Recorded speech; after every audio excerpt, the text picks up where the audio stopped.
अटल सेतूवरती धावत्या कारला आग लागल्याची घटना घडली। आगीवर नियंत्रण मिळवण्यात आलेलं आहे। सुदैवानं जीवितहानी झालेली नाही आहे। कारला आग लागल्यानं काही काळ वाहतूक कोंडी झालेली होती।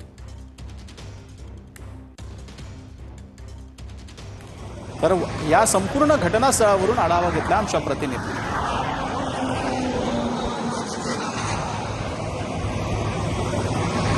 मुंबईच्या अटल सेतूवर एका कारनी पेट घेतलेला होता आणि सध्या इथे तुम्ही पाहू शकता की ही कार आहे, फोर्ड कार आहे। नवी मुंबईवरनं मुंबई साईडला चाललेली होती ही कार आणि अचानक 9:15च्या सुमारास ह्या कारनी पेट घेतलेला आहे।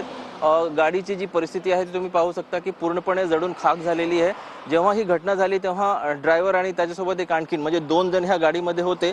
सुदैवाने त्यांना आधीच कळलं आणि त्यांनी गाडी साईडला घेतली आणि त्यानंतर गाडीने पेट घेतला आणि दोघे जे होते गाडीमध्ये ते दोघे सुरक्षित होते। आणि ह्या जी घटना कशी झालेली, काय झालेलं नेमकं ह्याची सखोल चौकशी सुरू आहे। कॅमेरा पर्सन चरणसह ब्रिजभान जयस्वार, TV9 मराठी।